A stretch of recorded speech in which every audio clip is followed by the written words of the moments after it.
మన దేవుడు, మనం ఆరాధిస్తున్న దేవుడు సర్వశక్తి కలిగిన దేవుడు. ఏ దేవుడండి? సర్వశక్తి కలిగిన దేవుడు.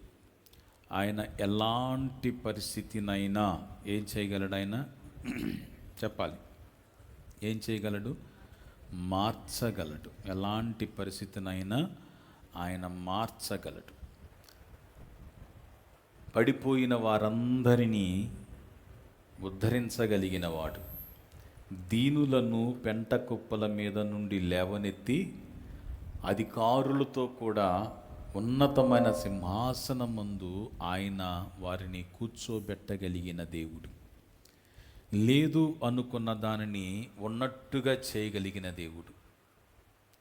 లేని వాటిని ఆయన ఉన్నట్టుగా చేయగలిగిన దేవుడు. మనం ఊహించిన దానికన్నా అత్యధికముగా అనుగ్రహించగలిగిన దేవుడు.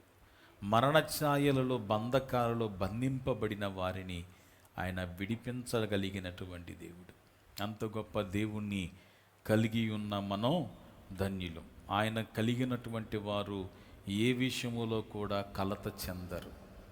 శ్రమలు రాక మానవు, లోకములో మీకేం కలుగును? శ్రమ కలుగును. అయినను ధైర్యము తెచ్చుకొనుడి, మీ నిమిత్తము నేను లోకాన్ని జయించున్నా. కాబట్టి మీరు దేనికి కలవరపడొద్దు, కలత చెందొద్దు, భయపడొద్దు, దిగులు పడొద్దు, నిరాశించిపోవద్దు, వేసారిపోవద్దు. ఇదిగో నేను సదాకాలము మీతో కూడా ఉన్నాను అన్న దేవుడు. దేవునికి మహిమ కలుగునగాక. ఇలాగే ఒక తల్లి వేసారిపోయిన జీవితం, శాపగ్రస్తమైన జీవితంలో ఉండి కన్నీటితో ఉండి యవన కాలంలోనే భర్తను పోగొట్టుకొని మరో వివాహము చేసుకోలేక, ఎవరిని నమ్మలేని పరిస్థితిలో వివాహము చేసుకోక తన అత్త దగ్గరే ఉండిపోయి తన అత్తని కంటిరెప్పలాగా కాపాడుకుంటున్న ఆ కుమార్తె జీవితంలో దేవుడు చేసిన బహు గొప్ప కార్యం.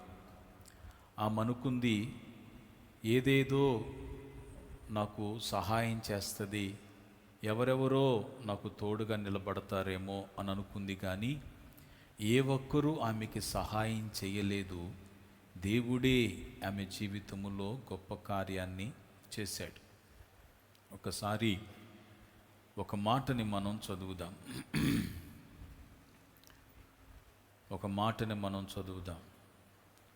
రూతు గ్రంథం 4వ అధ్యాయం. కొన్ని వచనాలు చదవగలుగుతారా? మైక్లో చదవండి. ఆ మైక్ వాల్యూమ్ తగ్గించేయండి.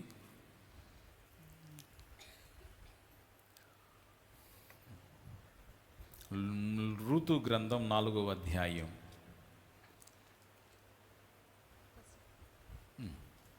బోయాజు పురద్వారమునొద్దకు పోయి అక్కడ కూర్చుండి ఉండగా, బోయాజు చెప్పిన బంధువుడు ఆ త్రోవను పోవుచుండెను గనుక బోయాజు, ఓయి, ఈ తట్టు తిరిగి ఇక్కడ కూర్చుండుమని అతని పిలవగా అతడు వచ్చి కూర్చుండెను.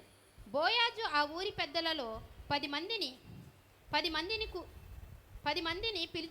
పిలిపించుకొని ఇక్కడ కూర్చుండుడని చెప్పగా వారును కూర్చుండిరి. అతడు, మోయాబు దేశము నుండి తిరిగి వచ్చిన నయోమి మన సహోదరుడైన ఎలిమెలెకునకు కలిగిన భూభాగమును అమ్మివేయుచున్నది గనుక నీవు చెవులారా వినున్నట్లు నేనొక సంగతి తెలియజేయవలెనని ఉన్నాను. ఈ పుర నివాసుల ఎదుటను నా జనుల పెద్దల ఎదుటను ఆ భూమిని సంపాదించుకొనుము.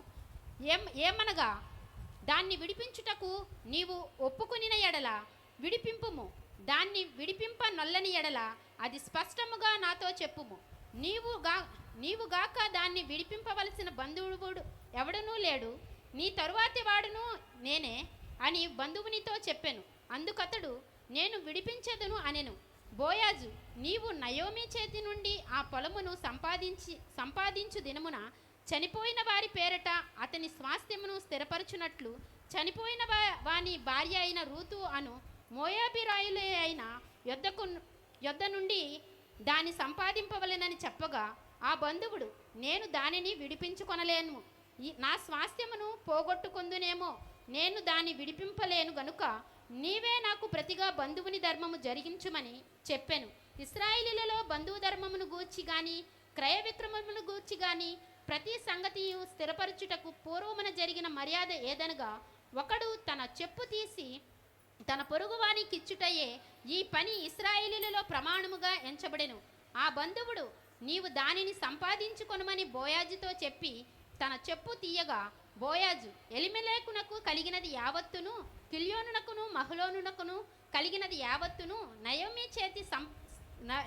చేతి నుండి సంపాదించితినని నేను అన్నందుకు మీరు ఈ దినమున సాక్షులై ఉన్నారు. మరియు చనిపోయిన వాని పేరట అతని స్వాస్థ్యమును స్థిరపరచునట్లును, చనిపోయిన వాని పేరు అతని సహోదరుల నుండి అతని స్థలము యొక్క ద్వారము నుండి కొట్టివేయబడక ఉండునట్లును నేను మహులోను భార్య అయిన రూతును మోయాబురాలుని సంపాదించుకొని పెండ్లి చేసుకొనుచున్నాను. చాలండి. ఈ వాక్య భాగంలోనికి వెళ్ళే ముందు గత వారంలో మన విన్న వాక్యాన్ని ఒక్కసారి అలా తలంచి ఈరోజు తలుచుకొని ఈరోజు సందేశంలోనికి మనం వెళదాం. పోయిన వారం విన్న వాక్యం ఏంటండి?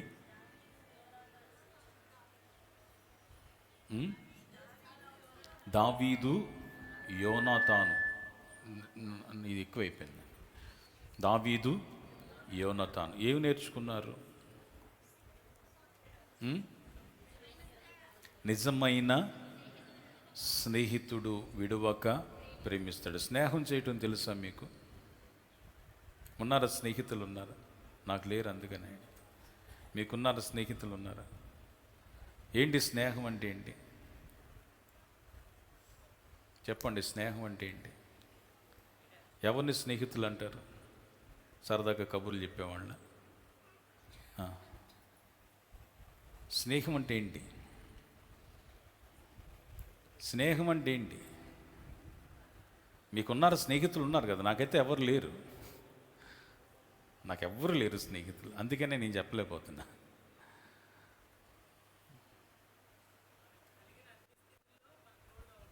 కలిగిన అన్ని స్థితుల్లో బాగా డబ్బు ఉంది, తోడుగా ఉంటే సరిపోద్దా? అన్ని స్థితుల్లో అంటే లేని స్థితిలో కూడా తోడుగా ఉండాలి. తోడుగా ఉండటం అంటే సహాయంగా ఉండాలి, అది స్నేహం. ఇంకా అమ్మా, నమ్మకం కలిగి ఉండాలి. ఇంకా దేనికి నమ్మకం?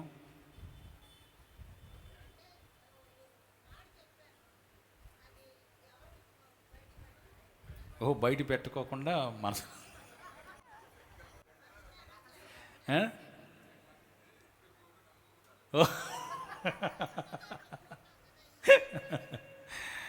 Okay, right. ఇంకా త్యాగం. త్యాగం అంటే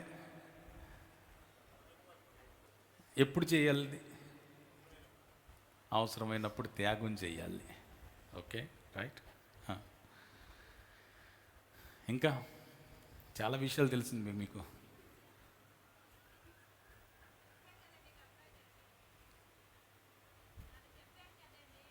అదేనండి, మీకు స్నేహితులు లేరా?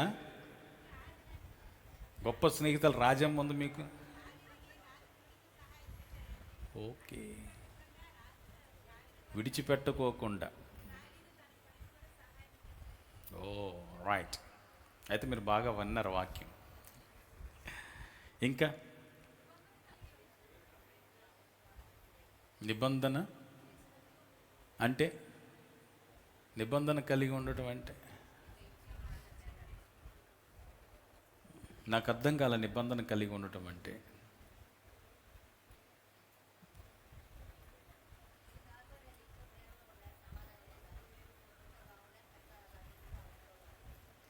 రైట్.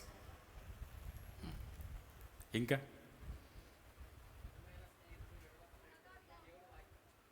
ఓకే, నేను వేసిన ప్రశ్న వాక్యం ఏంటి అని కాదు, కానీ మీరు స్నేహితులను కలిగి ఉన్నారు, మీరు కూడా వేరే వాళ్ళకి స్నేహితులు కదా.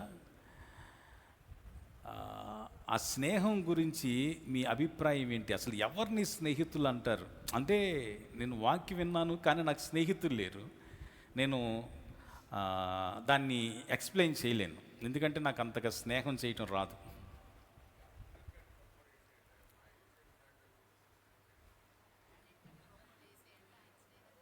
ఓ నాకు ఆయన ఒక్కడే ఉన్నాడండి. శ్యామ్ గారు చెప్పింది కరెక్టే, ఆయన నాకు ఒక్కడే ఉన్నాడు. ఇంకా హృదయానికి దగ్గరగా ఉండేవాడు.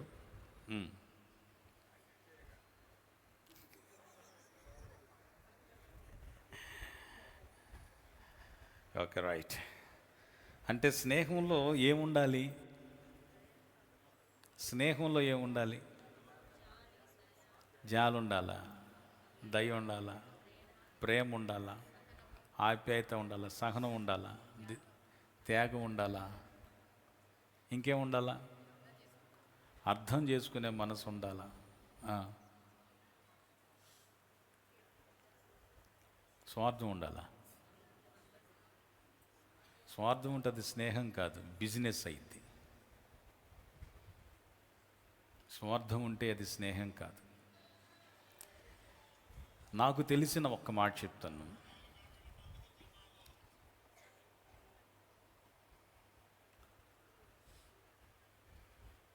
ఎలాంటి క్లిష్ట పరిస్థితుల్లోనైనా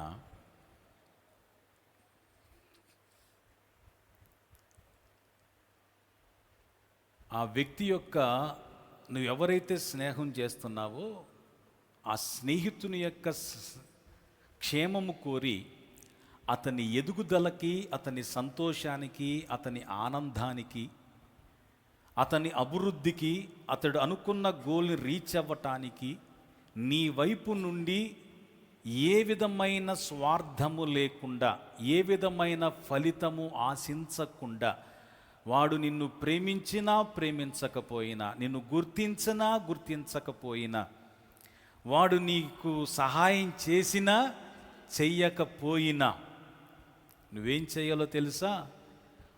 స్నేహితునిగా భావిస్తే ఆ వ్యక్తికి నీవు ఇవ్వాల్సిన ప్రోత్సాహాన్ని ఇవ్వాలి. నువ్వు ప్రేమించావు, ఆ వ్యక్తి ప్రేమించకపోయినా నీకు అనవసరం. అది నువ్వేమీ ఆశించొద్దు. అర్థమవుతుందండి? ఏం చేయొద్దు, ఆశించొద్దు. ఆశిస్తే అది ప్రేమ అవుతుంది, బిజినెస్ అవుతుంది, స్వార్థం. అరే నేను ప్రేమించానుగా నువ్వు కూడా అంతే ప్రేమించంటే అది వ్యాపారం అయిపోతుంది. అది నేను నీకు సహాయం చేశానుగా నువ్వు నాకు సహాయం చేయి అని అంటే వ్యాపారం అయిపోద్ది. అది నీ పెళ్ళికి వచ్చి నేను 10,000 కట్టం చదివిచ్చా, నువ్వు నా పెళ్ళికి వచ్చి 10,000 కట్టం చదివిచ్చాయి, అయిపోయింది, చెల్లుకు చెల్లు. ఇది స్నేహం కాదు, ఇది ప్రేమ కాదు. బదులు ఆశించనిది ప్రేమ, స్నేహం. అర్థమైందండి? అంటే నాకు తెలిసింది, ఎదుటి వాళ్ళు నన్ను అదే రీతిగా ప్రేమిస్తారు, చూస్తారు, ఎక్స్పెక్టేషన్ అనేది స్నేహంలో ఉండకూడదు. ప్రేములైనా స్నేహములైనా ఏముండకూడదు? ఎక్స్పెక్టేషన్ అనేది ఉండకూడదు. నేను ప్రేమించాను కాబట్టి నేను ప్రేమించినట్టుగానే, నేను స్నేహం చేశాను కాబట్టి నేను స్నేహం చేసినట్టుగానే వాళ్ళు కూడా చేయాలనుకుంటే అది స్వార్థం అవుతుంది తప్ప అది స్నేహము కాదు. చిన్న ఎగ్జాంపుల్ చెప్పి వాక్యంలోకి వెళ్దాం. ఎంతమందికి ప్రేయర్ హ్యాండ్స్ తెలుసు? దాని వెనకాల పెద్ద స్టోరీ ఉంది. నాకు ఇప్పుడే గుర్తొచ్చింది, అంటే క్లియర్గా గుర్తు రాలేదు. చదివి లేకపోతే విని చెప్పటానికి నాకు క్లియర్గా గుర్తులేదు. అయినా నాకు ఎప్పుడో 25 ఏళ్ల క్రితమో 30 ఏళ్ల క్రితమో విన్నది అది. దాన్ని చెప్తాను. ఇద్దరు స్నేహితులు, ఇద్దరు అనాథులు, మంచి స్నేహితులు, కానీ చాలా బీదవాళ్ళు. ఏ రోజు పని చేస్తే ఆ రోజు వాళ్ళు జీవనాన్ని కొనసాగించడం తప్ప ఏమీ లేదు. ఇద్దరు కలిసి ఒక హాస్టల్లో లేకపోతే అనాథ శరణాలయంలో అలా ఎదుగుతూ ఉన్నారు. వీళ్ళు పెద్దవాళ్ళు అవుతున్నారు, యవనస్తులు. వీళ్ళకి ఒక అద్భుతమైనటువంటి టాలెంట్ ఉంది. ఏంటి అంటే అద్భుతంగా వాళ్ళు చిత్రలేఖనం గీయగలుగుతారు, అద్భుతంగా ఆర్ట్ వేయగలుగుతారు. ఇద్దరికీ ఆ టాలెంట్ ఉంది. అయితే వీళ్ళు ఇంకా మనం నేర్చుకొని, ఇద్దరికీ చాలా ఆశ దాని మీద, ఇంకా మనం నేర్చుకొని ఇంకేం చేద్దాం, నేర్చుకొని మనం గొప్పవాళ్ళం అవుదాం అని అనుకున్నారు. అంటే నాకు గుర్తున్నది చెప్తున్నాను, అంతగా గుర్తులేదు, లీలగా గుర్తున్నది చెప్తున్నాను. అయితే అందులో ఇద్దరు మాట్లాడుకుంటూ, అరే మనం అంత పెట్టి ఏం చేయలేం, మనం వెళ్ళి నేర్చుకోలేం. వెళ్ళి అడిగారు, చిత్రలేఖనం నేర్పే ఆయన్ని అడిగారు, అయ్యా ఫీజు ఎంత అంటే ఎంత అవుతుంది అన్నారు. అప్పుడు అంత డబ్బు మన దగ్గర లేదు, అయితే ఒక పని చేద్దాం, ముందు ఒకళ్ళు నేర్చుకుందాం, ఆ వ్యక్తి నేర్చుకోవటానికి ఇంకొక వ్యక్తి ఏం చేయాలా, సహాయం చేయాలి ఆర్థికంగా అని చెప్పి అనుకున్నారు. తర్వాత ఆ వ్యక్తి నేర్చుకున్న తర్వాత ఈ వ్యక్తి ఎవరైతే ముందు సహాయం చేశారో ఆ వ్యక్తి కూడా నేర్చుకుంటాడు, ఆ వ్యక్తికి కూడా సహాయం చేయాలి. ఇది వాళ్ళ ఒప్పందం. అలాగా ఏ అనేటువంటి సహోదరుడు, ఆ స్నేహితుడు నేర్చుకోవటానికి వెళ్ళాడు. జడ్ అనేటువంటి స్నేహితుడు కష్టపడి పనిచేస్తున్నాడు, అతనికి ఫీజు కట్టాడు. చాలా కాలం గడిచింది, అద్భుతంగా చిత్రలేఖనం నేర్చుకున్నాడు. వచ్చాడు, చిత్రలేఖనం నేర్చుకొని వచ్చాడు. వచ్చి, స్నేహితుడా చాలా అద్భుతంగా నేను వేయగలుగుతున్నాను, నాకు చాలా గొప్ప టాలెంట్ ఉంది, నా వంతు అయిపోయింది, ఇప్పుడు నీ వంతు ఇల్లు, నేను నీకు సహాయం చేస్తానన్నాడు. అని అలా చేతులు పట్టుకొని చూస్తే ఆ చేతులు చాలా మొద్దుబారిపోయినాయి. ఆ స్నేహితుడు అన్నాడు,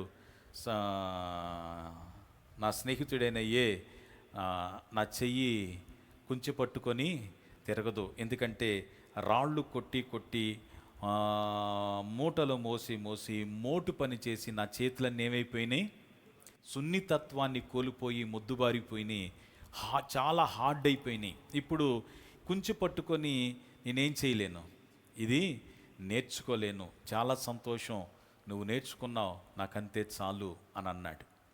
అప్పుడు తన స్నేహితుడు ప్రార్థన చేస్తూ ఉండగా ఆ చేతుల్ని, ఆ చిత్రలేఖనం నేర్చుకున్నటువంటి వ్యక్తి దాన్ని, అరే లేదా, దొరకలేదా మీకు, ఉంటే ఏంట్రా, చిత్రలేఖనం నేర్చుకున్నటువంటి వ్యక్తి దాన్ని గీసాడండి. అది దాని వెనకాల ఉన్న దాని అర్థం. ఈ ఎవరైతే చిత్రలేఖనం నేర్చుకున్నారో ఆ నేర్చుకోవటానికి ఇంకొక వ్యక్తి తన జీవితాన్ని, తన కళని, తన ఆర్ట్ని, తన ఆశని, తన కోరికని ఏం చేశాడు, త్యాగం చేశాడు. నిస్వార్థమైనటువంటి స్నేహం. అందుకని స్నేహితుడు ఎప్పుడు కూడా ఏం కోరతాడండి, మేలు కోరతాడు, మేలు కోరి గద్దిస్తాడు, మేలు కోరి సరిచేస్తాడు, మేలు కోరి బలపరుస్తాడు, మేలు కోరి తోడు నిలబడతాడు. ఏ ఒక్కడు నిలబడినా నిలబడకపోయినా నీ ప్రతి పరిస్థితిలో నిలబడగలిగిన వాడే నిజమైన స్నేహితుడు. నేను ఇస్తాను కాబట్టి నువ్వు కూడా ఇయ్యి అంటే అది బిజినెస్ అవుద్ది. వాళ్ళకి స్నేహం చేయటం రాదు, వాళ్ళకి తెలీదు స్నేహాన్ని గురించి వాళ్ళకి తెలీదు. స్నేహం అంటే నువ్వు వెళ్తున్నటువంటి దారిలో ఎంతమంది నిన్ను నిరుత్సాహపరిచినా నిన్ను ధైర్యపరిచి ప్రోత్సహించి నిన్నుకు ముందుకు నడిపించేవాడే స్నేహితుడు. ఎంత క్లిష్ట పరిస్థితులైనా సరే నిన్ను ధైర్యపరిచి నీవు అనుకున్న గోల్ని రీచ్ అవ్వటానికి నిస్వార్థమైనటువంటి సహకారాన్ని అందించేవాడే స్నేహితుడు. అరే ఈరోజు నేను ఖర్చు పెట్టానుగా, రేపొద్దున మళ్ళా నాకు ఇచ్చేయి, అది స్నేహం కాదు. అదేం కాదండి, స్నేహం కాదు, బిజినెస్. ఇలా ఎంతోమంది బిజినెస్ చేసేవాళ్ళు ఉన్నారు. స్నేహం చేసేవాళ్ళని భూమి మీద వేళ్లతో లెక్క పెట్టవచ్చు. ఎందుకంటే అందరికీ స్నేహం చేయటం రాదు. ఏదో స్నేహితులు ఉన్నారు, 100 మంది స్నేహితులను బిల్డప్కి తప్ప అది స్నేహం కాదు. స్నేహం అంటే నిస్వార్థమైనటువంటి సహకారాన్ని, ఫలితం ఆశించకుండా, తిరిగి కూడా ఏం ఆశించొద్దు, తిరిగి కూడా ప్రేమను ఆశించొద్దు, తిరిగి కూడా సహకారాన్ని ఆశించొద్దు. నీ వంతు సహకారం నువ్వు చేయగలిగితే, అరే నా స్నేహితుడు బాగుండాలి అంతే, బస్. ఆడు పెద్దోడైన తర్వాత మళ్ళీ నన్ను పట్టించుకుంటాడు, అది బిజినెస్. నా స్నేహితుడు ఎదిగితే అంతే చాలు. అదే యోనాతాను దావీదు పట్ల చూపించాడు. ఏమన్నా ఫలితం ఆశించాడండి యోనాతాను దావీదు నుండి? దావీదా, నేను నీతో స్నేహం చేస్తాను, నువ్వు కూడా నాతో స్నేహం చేయి అని అన్నాడా? లేదు. అమితంగా దావీదును ప్రేమించాడు. తనకున్నటువంటి వాటన్నిటిని ఏం చేశాడు? ఈ కత్తి, నా కత్తి ఇహి నుంచి నీదే, ఈ రాజు కుమారుడుకు ఉన్నటువంటి వస్త్రము అది నీదే, నాకున్నవన్నీ దావీదియే అని ఇచ్చేశాడండి. దావీదు దగ్గర ఏముంది ఇవ్వటానికి? ఏమీ లేదు. నేను ఇచ్చాను కదరా, కత్తి ఇచ్చాను కదా దావీదా, నాకు ఇంకో కత్తి ఇస్తావా అన్నాడా? అల్లా. అది బిజినెస్. మీకు ఎంతమంది స్నేహితులు ఉన్నారు? నాకు 10 మంది స్నేహితులు ఉన్న వాళ్ళందరూ ఒకసారి చేతులు ఎత్తుతారా? నిస్వార్థమైన స్నేహం. పోనీ 5 స్నేహితులు ఉన్నవాళ్ళు, నాకు ఫలితం ఆశించకుండా నేను వారితో స్నేహం చేస్తున్నాను, వాళ్ళు నాకు ఇచ్చినా ఇవ్వకపోయినా, టీ ఇప్పించినా ఇవ్వకపోయినా, వాళ్ళు నన్ను దూషించినా నేను వాళ్ళతోనే స్నేహం చేస్తా. స్నేహితుడు మేలు చేస్తాడండి. నా ఒక మాట అంటాడు, ఏమవుతుంది? మనవాడు కాబట్టి అంటాడు, మనోడు కాకపోతే పొగుడుతూ ఉంటాడు. ఎందుకంటే నీ దగ్గర నుండి ఏదో ఒక ఆశించి ఏం చేస్తుంటాడు నిన్ను? మన భాషలో పులిహోర కలపటం, మన ఈ ట్రెండ్ ఈ భాషలో సోప్ వేయటం, బిస్కెట్ వేయటం, చాక్లెట్ వేయటం అంటారు కదా. ఈ లాంగ్వేజ్ అదే కదా. మా రోజులు అయితే అవి లేవు. మరి బిస్కెట్లు చాక్లెట్లు తినేవాళ్ళం తప్ప వేయటం మాకు తెలియదు, కుక్కలకు తప్ప. పులిహాల కలపటాలు, ఉప్మా కలపటాలు ఇవి మాకు లేవు. అది కలిపేది దేనికో తెలుసా? ఎర్ర దేనికి వేస్తారు? ఎర్ర దేనికి వేస్తారు? దేన్నో దాన్ని పట్టడానికి. ఒకదాన్ని పట్టుకోవాలంటే ఏం చేయాలా? ఎర్ర వేయాలి. సింహాన్ని పట్టుకోవాలంటే ఓ మేక పిల్లనో జింక పిల్లని ఏం చేయాలి? ఎర్ర వేయాలి. ఒక చేపను పట్టాలంటే దానికి ఒక ఎర్ర వేయాలి.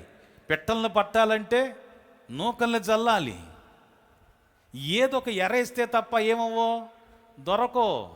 ఈ పులిహార కలిపారంటే దాని అర్థం ఏంటి? బిస్కెట్ వేసారంటేనే దాని అర్థం ఏంటి? అర్థం ఏంటో స్నేహం అనుకుంటున్నారా? కాదు. పులిహార కలుపుతున్నారంటే దాని అర్థం నిన్ను బంధించటానికి. వాళ్ళు నీ పట్ల స్వార్థంగా వ్యవహరిస్తున్నారు. నీ నుండి సంథింగ్ ఏదో ఆశిస్తున్నారు. అది ఏదైనా కావచ్చు.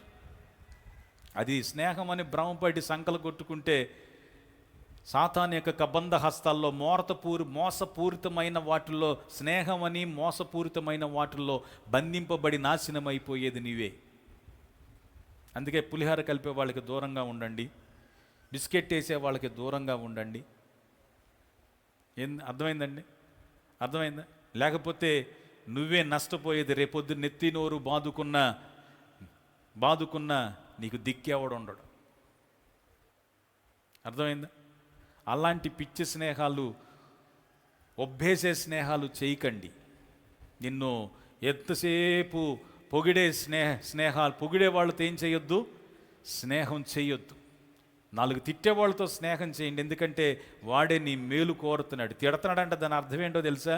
నువ్వు నాశనం అయిపోవాలి కదా, నువ్వు బాగుపడాలని.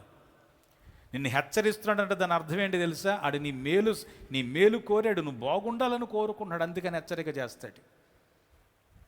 దీన్ని ఆలోచించండి. నచ్చితే ఈ ఆలోచన తీసుకోండి, నచ్చకపోతే ఆడు అట్టా చెప్తాడులే పోనీ అని చెప్పి మీ ఇష్టం ఏమైనా చేసుకోండి. తర్వాత లాభపడినా నష్టపడినా దాని ఫలితం ఎవరిది? మీరే అనుభవించాలి. ఎవరు అనుభవించాలి? పడ్డవాళ్ళు అనుభవించాలి. Okay, right. ఈ చదవబడిన ఈ లేఖన భాగంలో ఈ రూతు గురించి మనం చదివాం కదా. ఈ చదవబడిన ఈ వాక్య భాగంలో ఈ రూతు యొక్క సిచ్యువేషన్ ఎలా ఉంది అని అంటే, ఆమె ఒంటరితనాన్ని, మానసికమైనటువంటి వేదని, భయంకరమైనటువంటి సమస్యని ఆమె కలిగి ఉంది. తను మోయాబు దేశంలో ఉన్నప్పుడు, ఆ మోయాబు దేశంలో ఉన్నప్పుడు తన జీవిత విధానం వేరుగా ఉంది. అలాంటి స్థితిలో ఉన్నటువంటి ఆమె ఒక జీవము గల దేవుణ్ణి ఎరిగినటువంటి వ్యక్తిని వివాహం ఆడింది. కొన్నాళ్ళకి భర్త చనిపోయాడు, వెధవరాలుగా మిగిలిపోయింది. ఆమె అత్తైనటువంటి నయోమి, అమ్మ మీరు మీ దేశంలో నుండిపోండి, వివాహం చేసుకోండి, దేవుడు మా దేశాన్ని దర్శించాడు, మా ప్రాంతాన్ని దర్శించాడు, కనికరం చూపాడు, ఆయన కనికరం కొరకు నేను నా దేశానికి వెళ్ళిపోతున్నానని చెప్పినప్పుడు ఓర్ప వెళ్ళిపోయింది. ఋతు హత్తనత్తుకొని నీ దేవుడే నా దేవుడు, నీ జనమే నా జనం, నువ్వు ఎక్కడ ఉంటావు అక్కడే ఉంటాను అని చెప్పి అత్తతో కూడా బయలుదేరి వచ్చింది. అర్థంది, నేను నిన్ను పోషించలేను, నేను నిన్ను సాకలేను, నేను నీకు ఏ విధంగా కూడా ఏం చేయను, ఉపయోగపడలేను, నేనుంటే నీకు భారం తప్ప నేనుంటే నీకు ఏ విధమైన ప్రయోజనము లేదు అని చెప్పి నయోమి అంది. కానీ ఆ భారమైన, కష్టమైన, నష్టమైన, ఇబ్బంది అయినా అత్త నేను దేవుని గురించి విన్నాను, ఆ దేవుణ్ణి నేను కలుసుకోవాలి, ఆ దేవుణ్ణి నేను తెలుసుకోవాలి, ఆ దేవుని నేను పొందుకోవాలి, ఆ దేవుని యొక్క సహవాసములో నిలిచి ఉండాలని చెప్పి వచ్చింది. కానీ వచ్చిన ఆమె పరిస్థితి ఇంకా దారుణంగానే, దరిద్రంగానే ఉంది. తన దేశంలో ఉంటే ఇబ్బంది లేదు, కానీ ఈ దేశంలోకి వచ్చింది పని లేదు, ఏమీ లేదు, పరిగేరుకుంటూ తన జీవనాన్ని సాగిస్తూ ఉంది. చాలా దయనీయమైనటువంటి పరిస్థితుల్లో ఉంది. ఆమె రోజు ఏడుస్తూనే ఉండేది. అయ్యో ఇంత భయంకరమైనటువంటి జీవితం, ఇంత వేదనకరమైన జీవితం. అందుకనే పౌలు ఒక మాట అంటాడు, రోమపత్రిక 7వ అధ్యాయం 23-24 వచనాలు చదివితే, రోమపత్రిక 7వ అధ్యాయం 23-24 వచనాలు, వేరొక నియమము నా అవయవములలో ఉన్నట్టు నాకు కనబడుచున్నది, అది నా మనస్సునందున్న ధర్మశాస్త్రముతో, నా మనస్సునందున్న ధర్మశాస్త్రముతో పోరాడుచు నా అవయవములోనున్న పాప నియమమునకు నన్ను చెరపట్టి లోపరుచుచున్నది. అయ్యో నేను ఎంత దౌర్భాగ్యుడను, ఇట్టి మరణమునకు లోనైన ఈ శరీరము నుండి నన్ను ఎవడు విడిపించును. ఇట్టి మరణమునకు లోనైన శరీరము నుండి ఎవడు నన్ను విడిపించును. తాను చాలా దీన స్థితిలో, వేదనకరమైన పరిస్థితిలో, నాశనకరమైన పరిస్థితిలో, దుఃఖపూరితమైనటువంటి పరిస్థితిలో ఆ వ్యక్తి నిలబడుతున్నాడు. పౌలు, అయ్యో నేనెంత దౌర్భాగ్యుడను అన్నాడు. మరణమునకు లోనైన ఈ శరీరమును ఎవడు నన్ను విడిపిస్తాడు? మరణవస్థలో ఉన్న, దీనవస్థలో ఉన్న, దరిద్రతలో ఉన్న, వేదనలో ఉన్న, కన్నీటిలో ఉన్న, అయ్యో ఈ స్థితి నుండి ఎవడు నన్ను విడిపించగలడు? నేను ధర్మశాస్త్రాన్ని నా మనసునందు కలిగి ఉన్నా నాకు విడుదల లేదు. ఎవడు నన్ను విడిపిస్తాడు? విడిపించేవాడు లేక అల్లమట్టిస్తున్నాడు భక్త పౌలు. విడిపించేవాడు లేక, సహాయం చేసేవాడు లేక, ఉద్ధరించేవాడు లేక, ఆదుకునేవాడు లేక, బలపరిచేవాడు లేక, లేవనెత్తేవాడు లేక, అయ్యో నేనెంత దౌర్భాగ్యమైన పరిస్థితుల్లో నేను పడి ఉన్నాను, అయ్యో నేను అపజయాలలో పడి ఉన్నాను, మంచి చెయ్యాలని కూడా మంచి చెయ్యక కీడునే చెయ్యొచ్చు, దురవస్థలో నేను పడి ఉన్నాను. దురవస్థలలో ఒంటరివాడనై కుమిలిపోతూ ఆక్రందనలో ఉన్నాను. ఎవడు నన్ను విడిపించగలడు? ఈ ఒంటరితనము నుండి ఎవడు నన్ను విడిపించగలడు? ఈ వేదన నుండి ఎవడు నన్ను విడిపించగలడు? అపవాది బంధకముల నుండి అని భక్తుడైనటువంటి పౌలు ఆక్రందన చేస్తున్నాడు. ఆ ఆక్రందనకు అద్భుతమైన జవాబు భక్త పౌలుకి దొరికింది. ఏమంటాడంటే, నజరైడైన యేసు మాత్రమే ఏం చేయగలడు? నన్ను విడిపించగలడు. ఇదే కండిషన్లో ఉంది ఎవరనంటే రూతమ్మ. రూతమ్మ ఇదే పరిస్థితుల్లో ఉండి వేదన, దిగులు, కన్నీళ్లు, ఒంటరితనము ఎప్పుడు కూడా స్ట్రెస్లోనే ఉండేది. పైకి నవ్వుతూ, అందరి ముందు పైకి నవ్వుతూ, లోపల కుమిలిపోతూ వేదన అనుభవిస్తున్న రోజులు, కన్నీళ్లతో బ్రతుకుతున్నటువంటి అనుభవాలు. అందరి ముందేమో పైకి పొళ్ళిగిలిస్తా కన్నీళ్లను దిగమింగుకొని, ఆ ఆవేదనను దిగమింగుకొని, ఎవరి ముందు చులకనైపోతాను ఏడిస్తే అని చెప్పి ఎవరి ముందు ఏడవకుండా ఒంటరిగా కూర్చొని ఏడ్చుచున్నటువంటి అనుభవాలు చాలామంది కనబడుతూ ఉంటారు. మన పైకి పళ్ళిగిరిస్తూ ఉంటారు, కానీ వాళ్ళ హృదయంలో గూడు కట్టని ఆవేదన ఉంటుంది. నేను ఎప్పుడు ఒకటి అనుకుంటాను, బాగా నవ్వుతున్న వాళ్ళ వెనక ఎంతో వేదన దాగి ఉంటుంది అని. ఎందుకంటే ఆ నవ్వు డూప్లికేట్ నవ్వులు తెలిసిపోతాయి. నిజమైన నవ్వుకి డూప్లికేట్ నవ్వుకి ఈజీగా తెలిసిపోతుంది. తెలుసుదా తెలీదా? నిజంగా తెలుస్తుంది. మీకు ఎలా తెలుస్తుంది? నేను నవ్వుతున్న నవ్వు డూప్లికేట్ ఒరిజినల్ చెప్పండి.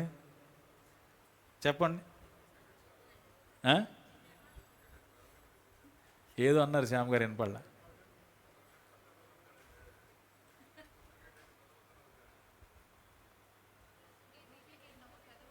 ఓహో, డూప్లికేట్ నవ్వు పెదాలతో నవ్వుతారా? Very good. అయితే బాగా మానసిక స్తోత్రం బాగా తెలిసినట్టుంది నవ్వు లాంగ్వేజ్ శ్యామ్ గారికి.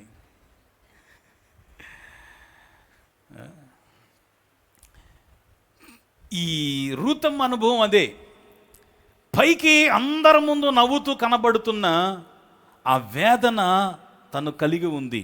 అప్పుడు నయోమి రూత్ పరిస్థితిని చూసి ఒక మాట అంటది, అమ్మా, నీకున్న ఈ దరిద్రత నుండి, నీకున్న ఈ వేదన నుండి, నువ్వు అనుభవిస్తున్న ఈ కలవరము నుండి, కన్నీళ్ల నుండి నిన్ను విడిపించగలిగినటువంటి సమీప బంధువు ఒకడున్నాడు. ఆయన నిశ్చయంగా ఏం చేస్తాడు? ఆయన నిన్ను విడిపిస్తాడు అని చెప్పింది. నిశ్చయముగా ఏం చేస్తాడు? నిన్ను విడిపిస్తాడు. తిన్నగా అతడు పడుకొని ఉంటాడు. అతనికి దగ్గరికి, అతని కాళ్ళ దగ్గరికి వెళ్ళి, నీ దుప్పటి చెంగు కొంచెం నాకు కప్పుతావా అని ఒక మాట అడుగు చాలు, మిగతాదంతా ఆయనే చూసుకుంటాడని సలహా ఇచ్చిందత్త. తిన్నగా వెళ్ళింది, బోయజు దగ్గరికి వెళ్ళింది. బోయజు, నిశ్చయముగా నీకు విడుదల కలుగునుగాక అని అన్నాడు. నిశ్చయంగా ఏం కలుగును? విడుదల కలుగునుగాక. నేను నిన్ను విడిపించను కానీ నాకన్నా నీకు సమీప బంధువు ఒకడున్నాడు, అతడు విడిపిస్తాడేమో. అతడు విడిపించని పక్షములో ఏం చేస్తాను? నేను నిన్ను విడిపిస్తాను అన్నాడు అని ఈ చదివినటువంటి 4వ అధ్యాయం అదే. ఏంటి అనంటే మనం వాక్యంలోనికి వెళదాం. ఏంటి ఈ 4వ అధ్యాయంలో ఉన్నది అనంటే, బోయాజు పురద్వారము దగ్గర నిలబడినప్పుడు ఎవరి కోసం అంటే రూతమ్మని విడిపించటానికి పురద్వారము దగ్గర కూర్చున్నాడు. అక్కడ ఉన్నప్పుడు రూతుకి సమీప బంధువు అయినటువంటి వాడు, ఇంటి పేరు కలిగినటువంటి వాడు ఒకడు వచ్చాడు. వచ్చినప్పుడు అతనితో అంటున్నాడు, సహోదరుడా, మోయాబురాలైనటువంటి రూతుని విడిపించటానికి మీ సమీప బంధువు అయినటువంటి నీవు ఆమెను విడిపించగలుగుతావా? ఆ పొలాన్ని నువ్వు కొనుక్కొని, ఆ పొలాన్ని నువ్వు తీసుకొని వాళ్ళకి విడుదలను నువ్వు ఇస్తావా? నయోమి విడుదల కోరుతున్నది అని అడిగినప్పుడు ఆయన అంటాడు, పొలాన్నైతే నేను తీసుకుంటాను, కానీ రూతునైతే నేను తీసుకోను. అక్కడ ఉన్నటువంటి పెద్దలను పిలిపించాడు. 10 మంది పెద్దలు వచ్చారు. 10 మంది పెద్దలు అక్కడ కూర్చున్నప్పుడు అడుగుతున్నాడు, సహోదరుడా, నీవు రూతుముని విడిపించగలవా అంటే అతను అన్నాడు, రూతుముని ఏం చేయలేను, నిన్ను విడిపించలేను అన్నాడు. అంటే విడిపించగలిగినటువంటి సమీప బంధువైన విడిపించలేకపోయాడు. తర్వాత స్థానములో ఉన్నటువంటి బోయాజు ఆమెనేం చేయగలిగాడు? విడిపించగలిగాడు. ఇక్కడ మనం 1 నిమిషము ఆలోచిద్దాం. రూతు అన్య దేశస్థురాలు, అన్య సాంప్రదాయాల్లో నుండి తను వచ్చింది.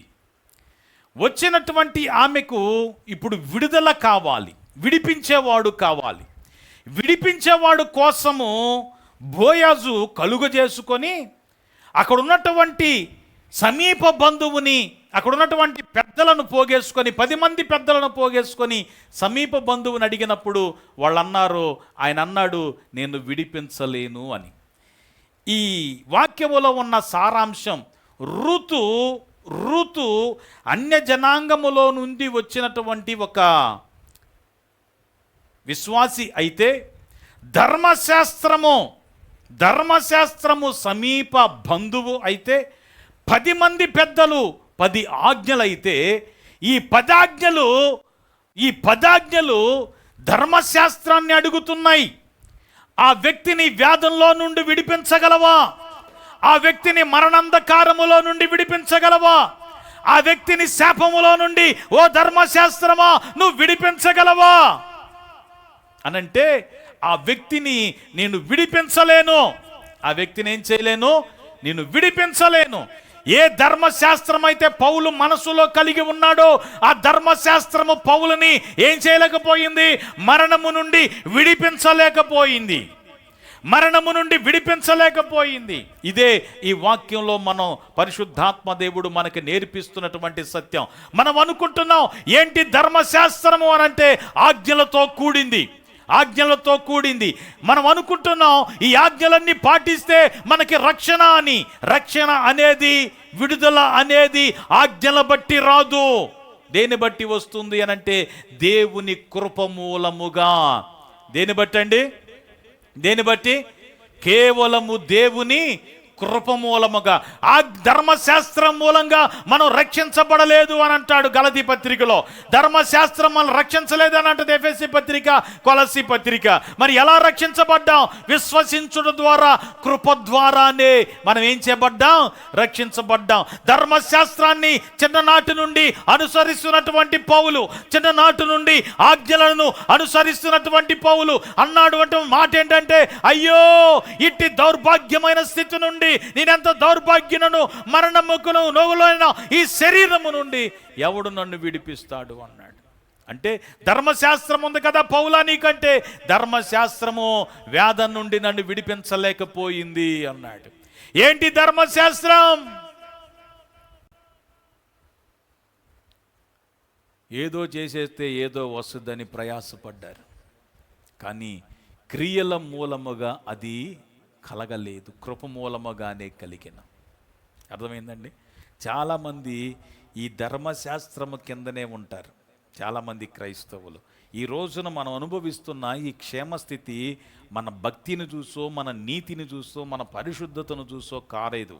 వచ్చిందండి కేవలము దేవుని కృప మూలంగానే. మనం ఎన్నిసార్లు దేవుని దృష్టికి అవిధేయమైన క్రియలు చేయలేదు, దేవునికి ఎన్నిసార్లు కోపం రేపలేదు, ఎన్నిసార్లు దేవుని మనసుని, దేవుని ఇష్టాన్ని పక్కన పెట్టి మన ఇష్టాన్ని నెరవేర్చుకునే అనుభవాలు లేవు. ఏదైనా ఏమండి శిక్షావిధి మనకి రావాలి, కానీ దేవుడు కేవలము తన కృప ద్వారానే మనకేం చేస్తున్నాడు? మనం అనుకుంటా చాలాసార్లు నా భక్తి, నా పరిశుద్ధత, నేను నీతిమంతుడిని గనక, నేను భక్తిపరుణ్ణి గనక, నేను అందరికంటే చాలా మంచివాడిని, అందరికంటే నాకే విశ్వాసం ఉంది, అందరికంటే నేను భక్తిపరుణ్ణి అనుకుంటారు. నీ భక్తి, నీ పరిశుద్ధత దేవుని దృష్టికి ఎలా ఉందంట? మురికి గుడ్డల్లాగా ఉందండి. మురికి గుడ్డలంటే అక్కడ వాడిన పదం ఏంటో తెలుసా అండి? బహిష్ట స్త్రీ వాడేటువంటి గుడ్డలు అలాంటి అంట. మన భక్తి అంత అసహ్యమైనది. మన భక్తి, మన నీతి, మన పరిశుద్ధత దేవుని దృష్టికి అంత అసహ్యమైనది అని అర్థం. మనం దాన్ని చూసుకుని పొంగిపోతుంటాం. ఆ ధర్మశాస్త్రం కింద నలగబడుతున్నటువంటి వ్యక్తి మందిరంలోకి వెళ్ళి, అతడు పరిసయ్యుడు మందిరంలోకి వెళ్ళి ప్రార్థన చేస్తున్నాడు. ఏమని? నేనెంత మంచోడిని, ఏమండి అయ్యా, నేనెంత భక్తిపరునో తెలుసా, వారానికి ఎన్నిసార్లు ఉపవాసం ఉంటానో తెలుసా, నేను ఎంత నీతిమంతున్నో తెలుసా, నంత భక్తిపరుడు ఇంకొకడు లేడు అన్నాడు. అంతలోనికి ఏ క్రియలు లేని ఒక వ్యక్తి వచ్చాడు పాపపు క్రియలతో. ఆ వ్యక్తి అన్నాడు, ఆ వ్యక్తి సుంకరి, అయ్యో నేను పాపినయ్యా, నాలో ఏ మంచి లేదు, నాలో ఏ పరిశుద్ధత లేదు, నాలో ఏ విశ్వాసము లేదు, ఏ భక్తి లేదు, ఏ నీతి లేదు, నేను ఒక పాపిని మాత్రమే. నన్ను కరుణించవా అని విశ్వాసంతో నీ దగ్గరికి వస్తున్నానయ్యా, నన్ను కరుణించవా అన్నాడు. ఇప్పుడు ఎవరు ప్రార్థన ప్రభు విన్నాడు అని యేసు ప్రభు వారు అడిగారు. ఎవరు ప్రార్థన అంగీకరించబడింది అని అంటే, నేను పాపిని అన్న వ్యక్తికి ప్రభు సహాయం చేశాడు. ఆ వ్యక్తిని పాపము నుండి ప్రభు రక్షించాడు. మరి మందిరములో ఉండి నేను పరిశుద్ధుని, నీతిమంతుణ్ణి, నేను యథార్థవంతుని, అంత భక్తిపరుడు లేడు, నా అంత ఎరగదీసి ప్రార్థన చేసేవాడు లేడు అని అనుకున్న వాని ప్రార్థన దేవుని దృష్టికి ఏమైందంట? హేయమైనది. దేవుడు దాన్ని పట్టించుకోలా. ఎందుకంటే అతను అనుకున్నాడు నేను ధర్మశాస్త్రము క్రింద ఉన్నాను అని. ఈ పాప అనుకున్నాడు నేను కృపను వేడుకుంటున్నాను అని. అదే పౌలు అంటున్నాడు, నేను నా మనస్సునందు ధర్మశాస్త్రము నేను కలిగి ఉన్న నాకు రక్షణ లేదు, నా మనస్సునందు నేను ధర్మశాస్త్రము కలిగి ఉన్న నాకు విడుదల లేదు, నాకు క్షేమము లేదు. కానీ ఎప్పుడైతే కృప దగ్గరికి నేను వచ్చానో, కృప మరణమునకు లోనైన ఈ శరీరము నుండి నన్ను ఏం చేశాను? విడిపించాను. ఆయనే మనల్ని విడిపించగలిగిన సమీప బంధువు ఎవరు అంటే నజరేయుడైన యేసు. వేసారిపోయింది, కలవరముతో, చింతలతో, బాధలతో ఉన్నటువంటి మని బోయాజు ఏం చేశాడో తెలుసండి? విడిపించాడు. అన్యాచారాల్లో నుండి, శాపగ్రస్తమైన స్థితిలో నుండి, దరిద్రతలో నుండి, కన్నీళ్లలో నుండి, ఒంటరితనములో నుండి, ఆవేదనలో నుండి, ఆక్రందనలో నుండి, మరణంలో నుండి రూతుముని ఏం చేశాడండి? బోయాజు విడిపించాడు. ధర్మశాస్త్రం విడిపించగలిగిందా? సమీప బంధువు ధర్మశాస్త్రం విడిపించగలిగిందా? 10 ఆజ్ఞలు ఏమన్నా విడిపించగలిగినయా రూతమ్మనంటే? విడిపించలేకపోయాయి. కానీ యేసుక్రీస్తుకి ముంగుర్తుగా ఉన్నటువంటి బోయాజు, యేసుక్రీస్తుకి ముంగుర్తుగా ఉన్నటువంటి బోయాజు, ఏ ధర్మశాస్త్రం అయితే నేను విడిపించలేకపోయిందో, ఇదిగో నేనున్నాను, నిశ్చయముగా నీకు విడుదల కలుగుతుంది అన్నాడు. ఆమేన్. నిశ్చయముగా నీకు విడుదల. ఈ రోజున నువ్వు దేని బట్టి కలవరపడుతున్నావో, దేని బట్టి నీవు ఆవేదన చెందుతున్నావో, దేని బట్టి నీవు కన్నీళ్లు కారుస్తున్నావో, దేవుడు నిశ్చయముగా ఆ స్థితిలో నుండి దేవుడు నీకు విడుదలను అనుగ్రహిస్తాడు. విడిపించే ప్రభు ఉన్నాడు. నీ క్రియల మూలంగా నీకేం కలగదు? ఇప్పుడు క్రియల మూలముగా విడుదల కలగదు. దేని మూలంగా? కృప మూలముగా, కృప ద్వారా. నీకు విడుదల కలగాలంటే నీ క్రియల బట్టి కాదు. నీకు విడుదల కలగాలంటే యేసుక్రీస్తు కృప మూలంగానే అది సాధ్యము. ఇది కృపాకాలము గనుక ఆయన కనికరము నీ మీద కుమ్మరిస్తున్నాడు. క్రియలు లేకనే ఏం చేస్తున్నాడు? ఆయన నిన్ను రక్షిస్తున్నాడు.